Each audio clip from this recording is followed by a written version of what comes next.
ati yeroo hundumaa tarkaanfii tokko na dursitaa maal qabaadhu malee onsi dursi.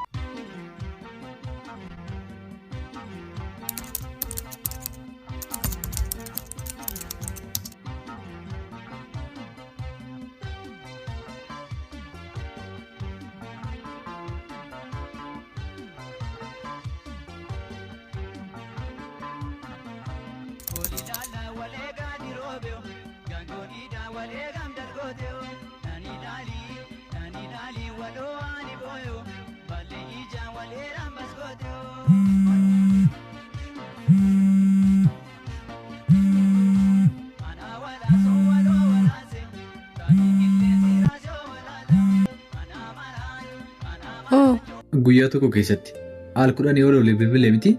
Maal sitti baay'ate? Gonkumaa. Kennaa koo beekamu akkan yeroo keessi jalaa fudhachaa jiru. Beektaa namoonni yeroo hin qabnu biiziidha jedhanii gaafa haasa'an baay'uma tokko na dhibaa. Maarree hin sobanii? Eeyyee ni soban. Namni tokko nama barbaannaan guyyaa tokko miti sa'aatii tokko keessatti yeroo baay'eetu jira. Sun kan ta'u namni sun onnee isaa keessa yoo jiraate qofadha. Ani barbareedduuko osoo boruun hin baqaqin otoo aduun hin bahiin. Akka kuruphee fiigee akka lumoo bosonuu fottoqaa yaada kootiin si cinan jiraadha.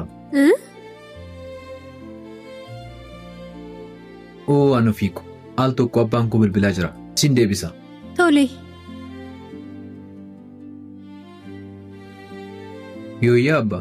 Oo mucaa koo si barbaadeen ture konkolaataa qabattee dhuftaa? Maal abbaa si dhukkube moo?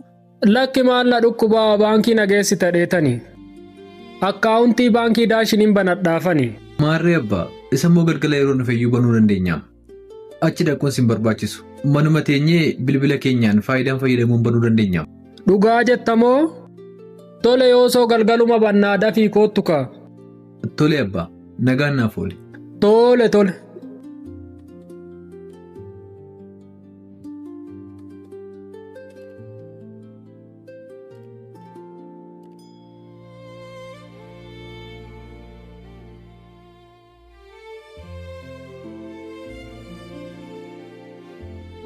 Garuu maal koo jaalattee? Onnee kee. Yooman sitti agarsiise? Si wajjin taa'ee gammachuun ergadhu keessaa hanga har'aatti argadheen beeku. Waan ani hin jaalanneeyyuu si waliin gaafan godhu natti tola baay'ee na gammachiisa. Sodaattee hoo beektaa? Eeyyeen sirriitti. Yoomiyoo? Wal argine yeroo adda baan nagaatti jettee yeroo deemtu waan deebitee dhuftu waan wal arginu natti hin fakkaatu. Otoo na dhabdee maal taate? Hin beeku. Waan of dhabu natti fakkaata. Dhiifama harmeen koo na eegaa jirti. Sanarra immoo har'a hospitaala dhaqee siree qabsiisee yaala eegalchiisuun qaba. Maarrees immoo walumaan geessinaa harmeen kee harmee kooti. Beekaa garuu ati hojiitti waan biizii taatuuf qarshii qofaanaaf dabarsi isa kaanaanu nan xumura. Tole baasii yaala sanaa barbaachisu hundumaa natu guuta. Hin dhiphatiin nati. Ammaaf immoo waan ittiin sochootu qarshii xiqqoo daashin supparaappinsiif galcheen jira. Tole nagaan naaf ture.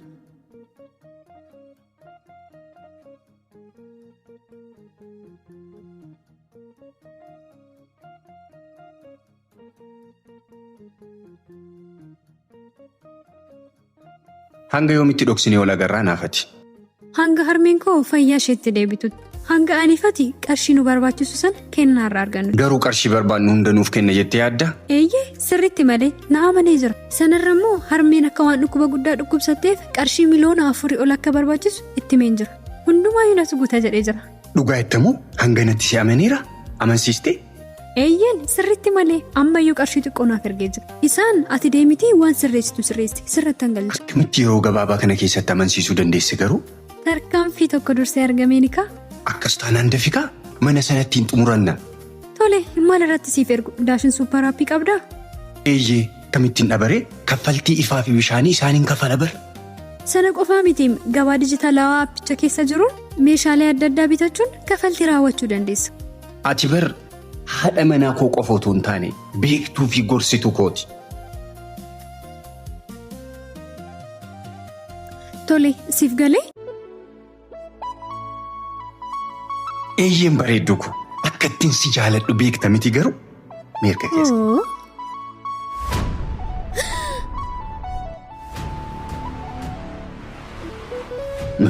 Maali maal taate?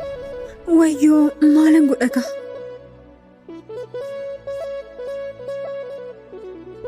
Maaltu si rifachiisa tasgabbaa'i malee. Taa'i gadi. Taa'i mee. Baga bareechu.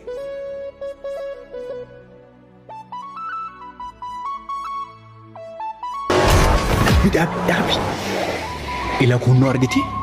Gurbaan isa sanadha.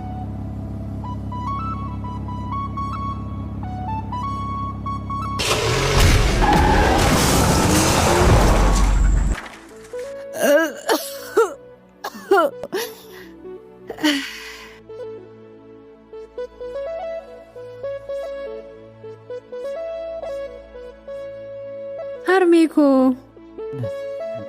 Ookoo mucaa koo. Nagaa keenaaf jirtaa? Harmee koo akkam? Nagaa kooti mucaa koo. Dhuftee? Dhufee harmee ka'e amma mana yaalaa deemna. Maaloo anoo deemeen dhufee amma beellama naaf qabaniyyuu. Maal? Eenyu waliin? Qarshii ho'isaa fidde? Kennaa nama dhufee nageessee deebi'e. Qarshii hundayyuu kaffalee jira. Guyyaa beellama koo qofa deemee yaalamudha. Maaloo mucaa eebbifamaa kana eessuma argattee? Maal? Dhugaa jettamoo harmee? Eeyyee dhuguma koon jedhamu. Maal irrifattee hoo mucaa koo?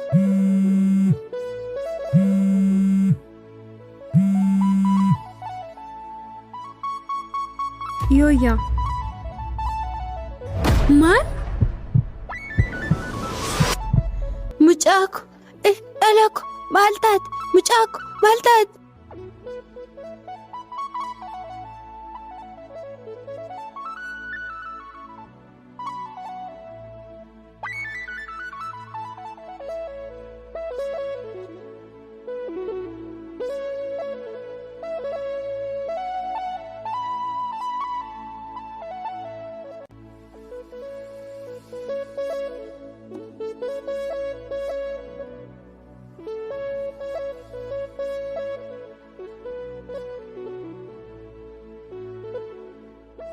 Dhiifama naaf godhi. Dhiifama siif godheen jira. Ati yeroo hundumaa tarkaanfii tokko na dursitaa? Maal qabaadhu malee si dursi? Barfachuun gatii nama kaffalchiisa. Kanaaf. Garuu maaliin godha? Tarkaanfii tokko durfameen jira. Maaliif sitti fakkaata? Gowwummaa kootiin. Beekumsa xiqqoo qabuun si gowwoomsuuf yaaluu kootiin. Hammeenyaan nama dursuurra gaarummaan nama dursuuf yaali. Gaafas milkaa'ina keettis ni gammadda. Si qofa miti namni baay'ee jaalladhurree tarkaanfii tokko na dursee jira. Akkamittiin? Sin jaalladha. Siif hin du'a kannaan jechaa ture gaafa qarshii barbaadu argatu na dhiisee sokke. Maal isarraa baratte? Namni kamuu waan facaasee akka hammatu. Hammeenyas gaarummaa si hojjette waanuma facaafattee hammatta. Kennu koo haadha manaa kee haadha ijoollee kee barootan jiraadhu kana keessatti hirkoo keessiif ta'uun barbaada. Isas durfameen jiraa? Isan durfamne garuu gadadoon jireenyaa si dursitee jirti. Ani immoo akkuma argitu kana ol ka'ee deemuu hin danda'u. Kan lafaan akaasus kan ni cibsisu harka namaati. Kennu koo inni naaf adabbii kooti. Barootan jiraadhu kana keessatti si kunuunsaa jiraachuun barbaada. Achumaanan namaaf illee fakkeenyata. Akkamittiin? Akka anaan gowwummaan koof beekumsi xiqqoon koo gadadoo jireenyaa tarkaanfii tokko na dursisiise. Narraa baratanii gadadoon jireenyaa akka isaan hin dursine ofii isaanii akka tarkaanfii tokko dursaniif narraa akka barataniin godha. Obsee koo amma kunoo tarkaanfii tokko dursitee jirta. Gadadoon jireenyaa nu dursus? Jireenyi garuu itti fufa. Kuni jaalala. Jaalalli ishee akkuma gaara daashin onnee koo keessatti guddatee tarkaanfii tokko na dursee anaan booji'ate. Isinis hammeenyaan osoo hin taane gaarummaan tarkaanfii tokko dursaa argama.